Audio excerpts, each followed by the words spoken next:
ನಮಸ್ಕಾರ. ಆರ್ಫೈನ್ಫೋ YouTube channel ಸ್ವಾಗತ.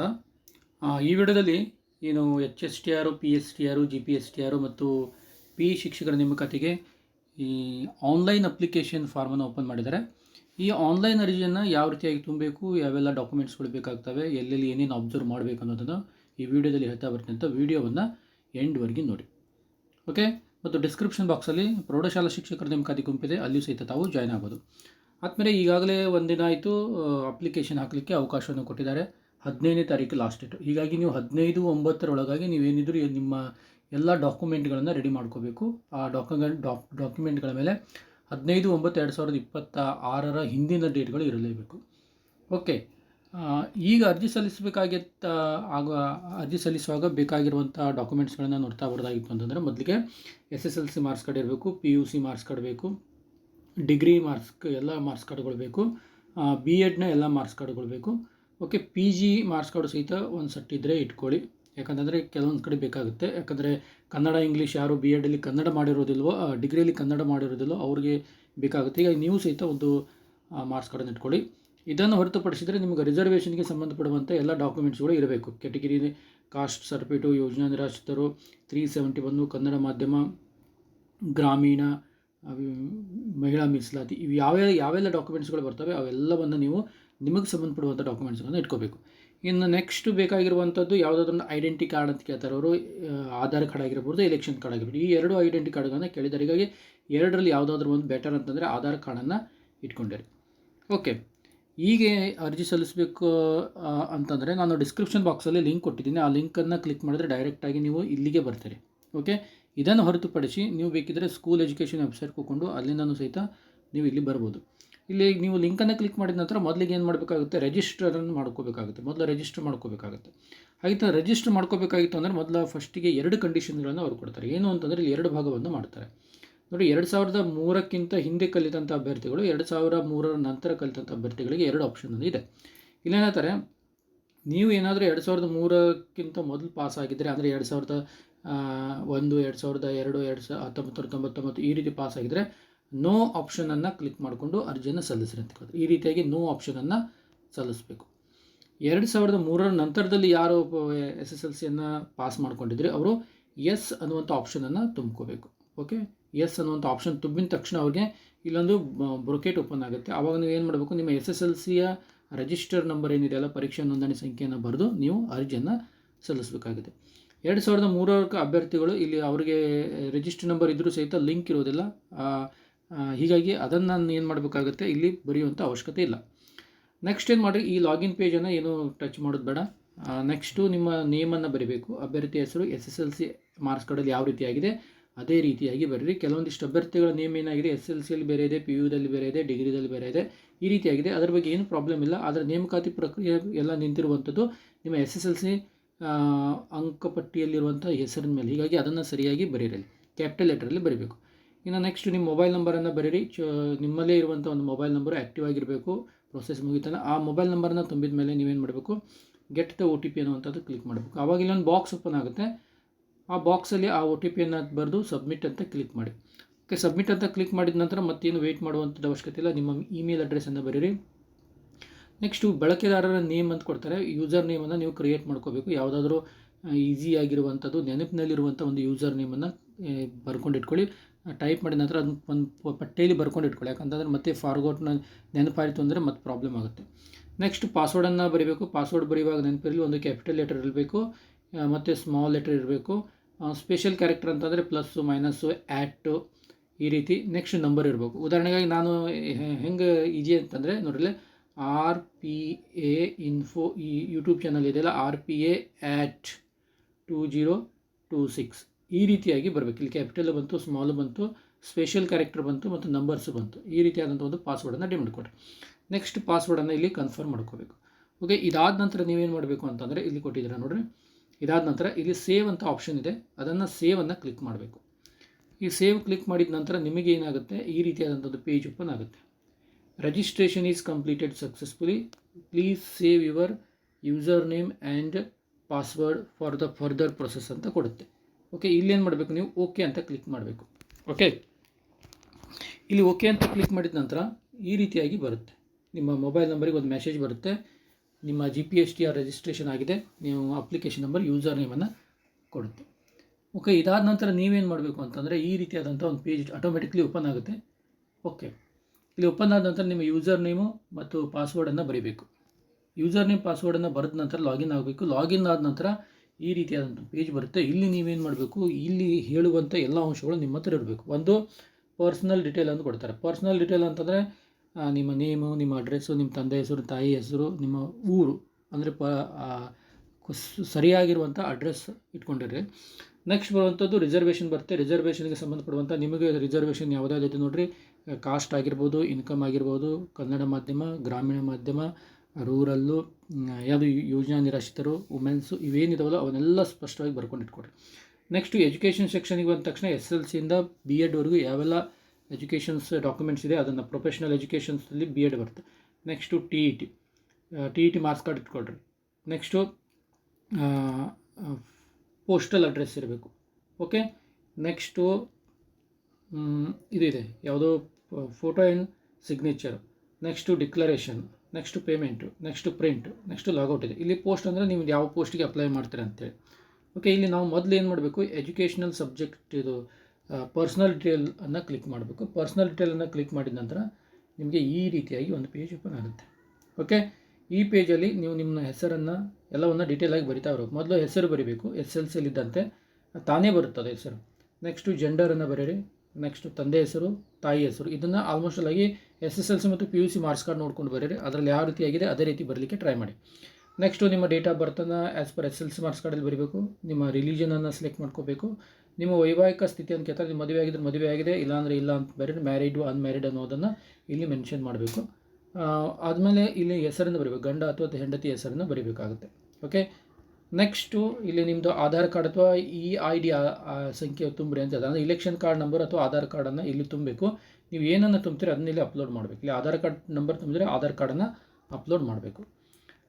Next ನಿಮ್ಮ ಅಡ್ರೆಸ್ಸನ್ನು ಬರೀರಿ, ಕರೆಕ್ಟ್ ಆಗಿರುವಂಥ ಅಡ್ರೆಸ್ ಬರೀರಿ. ನಾಳೆ ಏನಾದರೂ ಅಪಾಯಿಂಟ್ಮೆಂಟ್ ಆಯಿತು ಅಂತಂದರೆ ಒಂದು ಲೆಟರ್ ನಿಮ್ಮ ಮನೆಗೆ ಬರಬೇಕು. ಆ ರೀತಿಯಾದಂಥ ಅಡ್ರೆಸ್ಸನ್ನು ಬರೀರಿ. ಮತ್ತು ಪೋಸ್ಟ್ಮ್ಯಾನ್ ಮತ್ತು ನಿಮ್ಮ ಮನೆ ಹುಡುಕಾಡ್ತಾ ಇರುವಂಥ ಅಡ್ರೆಸ್ಸನ್ನು ಬರಿಬೇಡ್ರಿ. ಆದಷ್ಟು ನಿಮ್ಮ ಮೊಬೈಲ್ ನಂಬರನ್ನು ಕೊಟ್ಟಿರಲಿ, ಎಲ್ಲರ ಅಡ್ರೆಸ್ಸಲ್ಲಿ ನಿಮ್ಮ ಮೊಬೈಲ್ ನಂಬರನ್ನು ಸಹಿತ ಅಲ್ಲಿ ಹಾಕಲಿಕ್ಕೆ ಟ್ರೈ ಮಾಡಿ. ನೆಕ್ಸ್ಟು ಸಬ್ಮಿಟ್ ಅಂತ ಮಾಡಿ. ಇಲ್ಲಿ ಸಬ್ಮಿಟ್ ಮಾಡಿದ ನಂತರ ಅದೇನು ಫಿಕ್ಸ್ ಅಂತಲ್ಲ, ಯಾಕಂದ್ರೆ ನಾವು ಲಾಸ್ಟ್ ಸಬ್ಮಿಷನ್ವರೆಗೂ ಇದನ್ನು ನೀವು ಮತ್ತೆ ಮಧ್ಯದಲ್ಲಿ ಬದಲಾವಣೆ ಮಾಡ್ಬೋದು. ಆದರೆ ನೀವು ತುಂಬುವಾಗಲೇ ಕರೆಕ್ಟಾಗಿ ತುಂಬಿಡಿ, ಏನೂ ತಪ್ಪನ್ನು ತುಂಬಿಡಿ.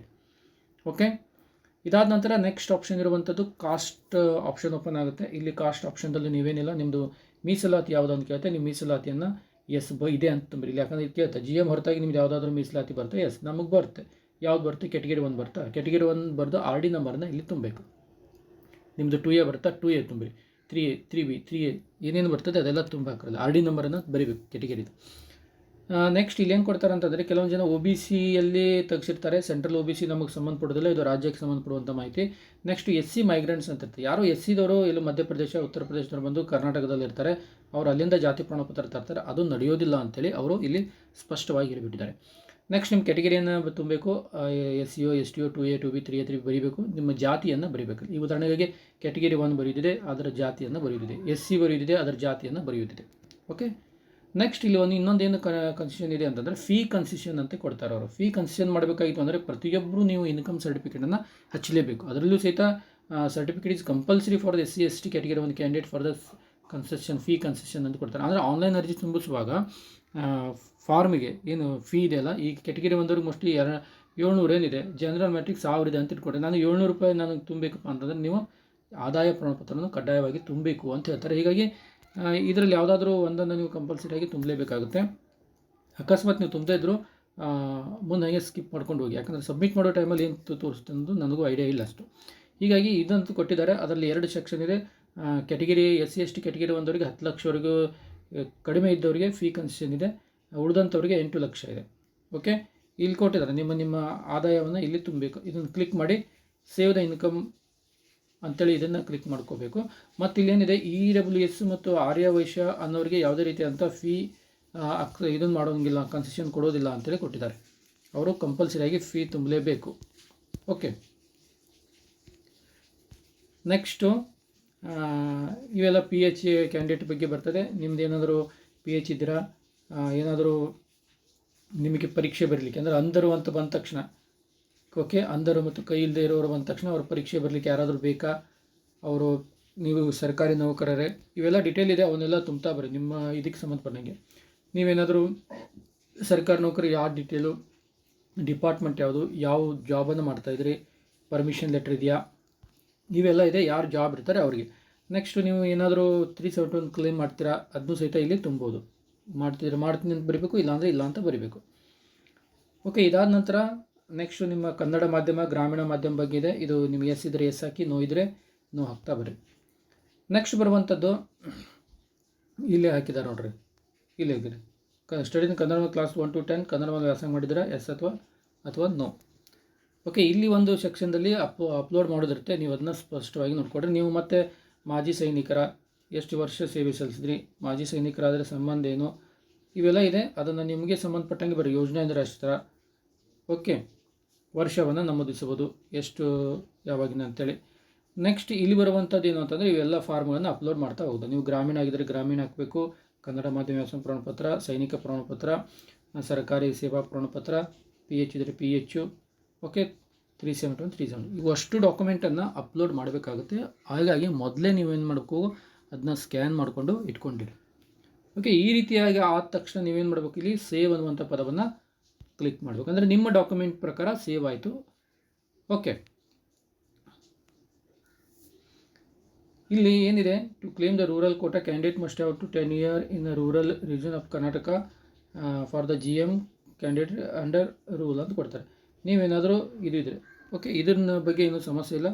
10 ವರ್ಷ ಗ್ರಾಮೀಣ ಪ್ರದೇಶದಲ್ಲಿ ಕಲ್ತಿರ್ಬೇಕಂತ ಕೊಡ್ತಾರೆ. ಯಾಕಂದ್ರೆ ಭಾಳಷ್ಟು ಜನರು ಏನು ಮಾಡ್ತಾರೆ, ಎರಡು ತಿಂಗಳನ್ನು ಅಥವಾ ಒಂದು ದಿನವೂ ಸಿಟಿಯಲ್ಲಿ ಕಲ್ತರೂ ಸಹಿತ ನಿಮಗೆ ಬರೋದಿಲ್ಲ ಗ್ರಾಮೀಣ.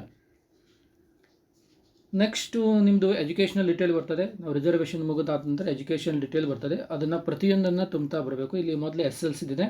SLCದು ಸಹಿತ ಹಾಗೆ ನೀವು SLC ಬರ್ತೀರಿ, ಬೋರ್ಡನ್ನು ಬರೀಬೇಕು. ನಿಮ್ಮ SLC ರಿಜಿಸ್ಟರ್ ನಂಬರ್ ಬರಬೇಕು, ಯಾವಾಗ ಪಾಸ್ ಆದರೆ ಬರಬೇಕು, ಪಾಸಿಂಗ್ ಮಂತ್, ಆ ಮಾರ್ಕ್ಸ್ ಕಾರ್ಡ್ನ ಕೆಳಭಾಗದಲ್ಲಿ ಅಥವಾ ಮೇಲ್ಭಾಗದಲ್ಲಿದೆ ಆ ತಿಂಗಳವನ್ನು ಬರೀರಿ. ಆ ಸರ್ಟಿಫಿಕೇಟ್ ನಂಬರ್ ಅಂತ ಇದೆ, ಸರ್ಟಿಫಿಕೇಟ್ ನಂಬರ್ ಇದ್ದರೆ ಸರ್ಟಿಫಿಕೇಟ್ ನಂಬರ್ ಬರೀಬೋದು. ಕೆಲವೊಂದು ಕಡೆ ಸರ್ಟಿಫಿಕೇಟ್ ನಂಬರ್ ಇರೋದಿಲ್ಲ, ಅದು ಮೇಲ್ಭಾಗದಲ್ಲಿ ಇರ್ತದೆ ಸರ್ಟಿಫಿಕೇಟ್ ನಂಬರು. ಅದನ್ನು ಸ್ವಲ್ಪ ನೋಡಿಕೊಡ್ರಿ. ರಿಜಿಸ್ಟರ್ ನಂಬರ್ ಅಲ್ಲ, ಅದು ಸರ್ಟಿಫಿಕೇಟ್ ನಂಬರನ್ನು ಕೇಳಿದ್ದಾರೆ, ಅದು ಮೇಲ್ಭಾಗದಲ್ಲಿ ಇರ್ತದೆ. ಆ ಸರ್ಟಿಫಿಕೇಟ್ ಮೇಲ್ಗೆ ರಿಜಿಸ್ಟರ್ ನಂಬರ್ ಇರ್ತದೆ, ಅದನ್ನು ಸ್ವಲ್ಪ ನೋಡ್ಕೊಳ್ಳಿ. ನೆಕ್ಸ್ಟು ಮೀಡಿಯಮನ್ನು ಕ್ಲಿಕ್ ಮಾಡಿ. ನೀವು SLCಯನ್ನು ಯಾವ ಮಾಧ್ಯಮದಲ್ಲಿ ಕಲ್ತಿದ್ದೀರಿ. Next language 1, language 2, language almost ಅಲ್ಲಿ ಕನ್ನಡ, ಇಂಗ್ಲೀಷ್, ಹಿಂದಿ ಮತ್ತು ನಿಮ್ಮದು 3 ಸಬ್ಜೆಕ್ಟನ್ನು ಬರೀರಿ. ಇಲ್ಲೇ ಮಿನಿಮಮ್ ಎಷ್ಟು ಮಾರ್ಕ್ಸ್ ತೊಗೊಂಡಿದ್ದೀರಿ, ಟೋಟಲ್ ಮಾರ್ಕ್ಸ್ ಎಷ್ಟಾಗಿತ್ತು, ಓಕೆ, ಅದನ್ನು ಬರೀದಿದೆ. ಆಮೇಲೆ ಇಲ್ಲಿ ಸಬ್ಮಿಟ್. ಓಕೆ, ಇಲ್ಲೆಲ್ಲ ಡೀಟೇಲ್ ಬರ್ತದೆ. ಇದಾದ ನಂತರ ನೆಕ್ಸ್ಟು PUದು ಅದೇ ರೀತಿಯಾಗಿ ತುಂಬಬೇಕು. ಇಲ್ಲಿಯೂ ಸಹಿತ ಇದು ಬೋರ್ಡನ್ನು ಬರೀಬೇಕು, ರಿಜಿಸ್ಟರ್ ನಂಬರ್ ಬರೀಬೇಕು, ಇಯರ್ ಆಫ್ ಪಾಸಿಂಗ್ ಬರೀಬೇಕು, ಮಂತನ್ನು ಬರೀಬೇಕು, ಸರ್ಟಿಫಿಕೇಟ್ ನಂಬರನ್ನು ಬರೀಬೇಕು. ಅಲ್ಲಿ ಸಹಿತ PU ಮಾರ್ಕ್ಸ್ ಕಾರ್ಡಲ್ಲಿ ಇರ್ತದೆ. ನೆಕ್ಸ್ಟು ಮೀಡಿಯಮ್ ಬರೀಬೇಕು.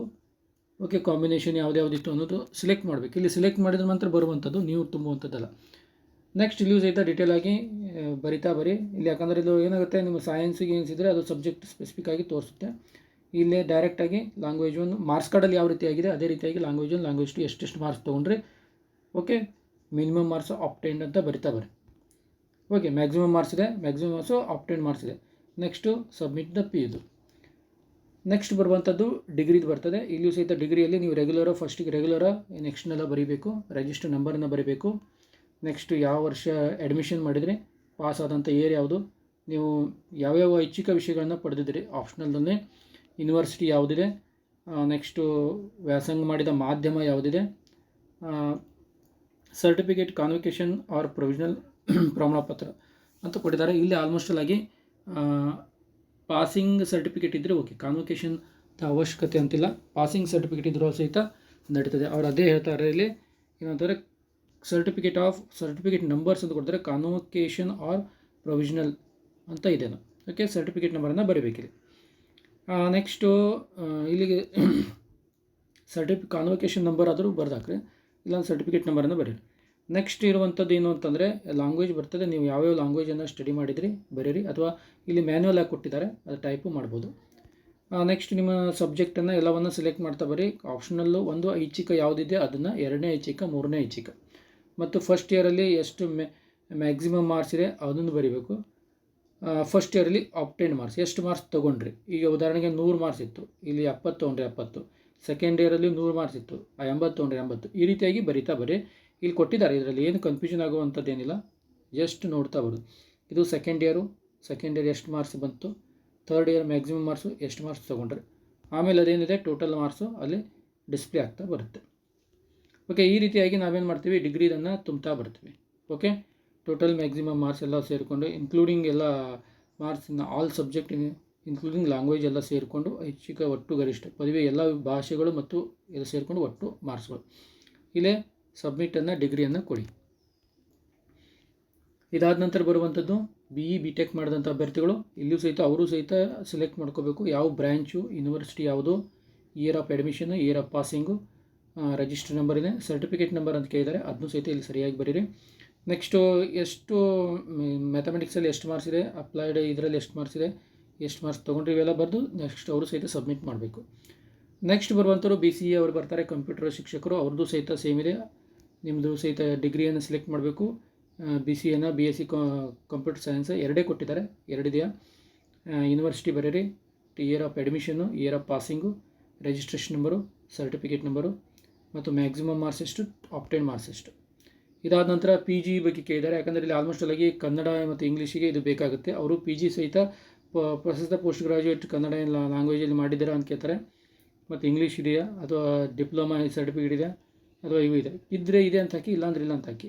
ಓಕೆ, ನೆಕ್ಸ್ಟು ಸಬ್ಮಿಟನ್ನು ಕೊಡಬೇಕು. ಈ ರೀತಿಯಾಗಿ ನೀವೇನು ಮಾಡ್ತೀರಿ, PGದನ್ನು ಮುಗಿಸ್ಕೊತೀರಿ, ಅಂದರೆ ಆಲ್ಮೋಸ್ಟ್ ಆಗಿ ಎಜುಕೇಷನನ್ನು ಮುಗಿತದೆ. ನೆಕ್ಸ್ಟ್ ಇಲ್ಲಿ ಪ್ರೊಫೆಷ್ನಲ್ ಎಜುಕೇಷನ್ ಬರ್ತದೆ. ಇಲ್ಲಿ ಬಿ ಎಡನ್ನು ಮತ್ತು ಏನು MPEd BPEd ತುಂಬುವಂಥದ್ದು. ಓಕೆ, ಇದು ಸಹಿತ ಅದೇ ರೀತಿಯಾಗಿ ಬರುತ್ತೆ, ಅಲ್ಲೂ ಸಹಿತ ನೀವು ಸೇವ್ ಮಾಡಿ ಇಡಬೇಕು. ನೆಕ್ಸ್ಟು TET ಇದೆ. TETದು ಸಹಿತ ಡೀಟೇಲ್ ಆಗಿ ನೀವು ಮಾರ್ಕ್ಸ್ ಕಾರ್ಡನ್ನು ಇಟ್ಕೊಂಡು ತುಂಬಿ, ಯಾಕಂತಂದರೆ ಇಲ್ಲಿ ನನಗೆ ಮುಂದೆ ಹೋಗಲಿಕ್ಕೆ ಯಾವುದೇ ಕ್ಯಾಂಡಿಡೇಟ್ ನಂಬರ್ ಇಲ್ಲ, ನಾನು ಸ್ವಲ್ಪ ನಕಲಿ ಡೂಪ್ ನಂಬರ್ ಮಾಡಿಕೊಂಡು ಮಾಡಿದಂಥದ್ದು. ಇಲ್ಲಿ TET ಇದೆ, TETನೂ ಸಹಿತ ಅದೇ ರೀತಿಯಾಗಿ ಇಯರ್ ಯಾವುದು, ಎಷ್ಟು ಮಾರ್ಕ್ಸ್ ತೊಗೊಂಡ್ರಿ ಎಲ್ಲವನ್ನು ಸರಿಯಾಗಿ ಬರೀಬೇಕು. ಪೋಸ್ಟ್ ಬರ್ತದೆ, ಪೋಸ್ಟನ್ನು ಕ್ಲಿಕ್ ಮಾಡಿದ ನಂತರ ಈ ರೀತಿಯಾದಂಥ ಡೀಟೇಲ್ ಬರ್ತದೆ. ಇಲ್ಲಿ ಪೋಸ್ಟ್ ಇದೆ ನೋಡಿರಿ, ಇಲ್ಲಿ ಬರ್ತದೆ. ಇಲ್ಲಿ ಪೋಸ್ಟಲ್ಲಿ ನೀವು ಆಮೇಲೆ ಅಲ್ಲಿ ಏನು ಮಾಡ್ತೀರಿ, ಸೆಲೆಕ್ಟ್ ಮಾಡ್ತೀರಿ, ಯಾವುದಕ್ಕೆ ಹಾಕ್ತಿದ್ದೀರಾ, ಹೈಸ್ಕೂಲಿಗೆ ಹಾಕ್ತಿದ್ರೋ, GPTಗೆ ಹಾಕ್ತಿದ್ರು, ಕಂಪ್ಯೂಟರ್ ಸೈನ್ಸ್ಗೆ ಹಾಕ್ತಿದ್ರು, ಅದನ್ನು ನೀವು ಅಲ್ಲಿ ಕ್ಲಿಕ್ ಮಾಡ್ತೀರಿ.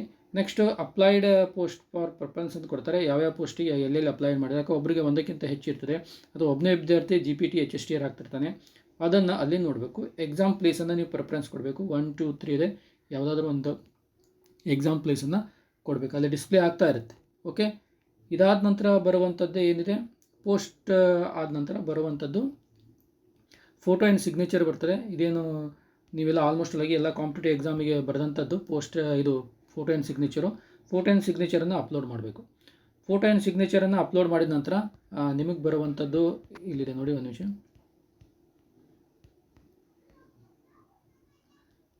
ಓಕೆ, ಫೋಟೋ ಆ್ಯಂಡ್ ಸಿಗ್ನೇಚರನ್ನು ಅಪ್ಲೋಡ್ ಮಾಡಿ, ಇದು ಭಾಳ ಡಿಫಿಕಲ್ಟ್ ಏನಿಲ್ಲ. ಆಮೇಲೆ ಡಿಕ್ಲರೇಷನ್ ಬರ್ತದೆ, ಮೇಲಿನ ಎಲ್ಲ ಕೊಟ್ಟಂಥ ಮಾಹಿತಿ ಸರಿಯಾಗಿದೆ. ಅಲ್ಲಿ ಪ್ರಿವ್ಯೂ ಅಂತ ಆಪ್ಷನ್ ಇದೆ, ಆ ಪ್ರಿವ್ಯೂ ಅನ್ನೋ ಆಪ್ಷನನ್ನು ನೋಡ್ಕೊಳ್ಳಿ. ನೆಕ್ಸ್ಟ್ ಎಲ್ಲ ಓದ್ಕೊಂಡು ಇನ್ನೊಮ್ಮೆ ಫಾರ್ಮ್ ಎಲ್ಲಾದರೂ ಎಡಿಟ್ ಮಾಡೋದು ಎಡಿಟ್ ಮಾಡಿಕೊಂಡು ಡಿಕ್ಲರೇಷನನ್ನು ಕ್ಲಿಕ್ ಮಾಡಿದ ನಂತರ ಪೇಮೆಂಟಿಗೆ ಕರ್ಕೊಂಡು ಹೋಗುತ್ತೆ.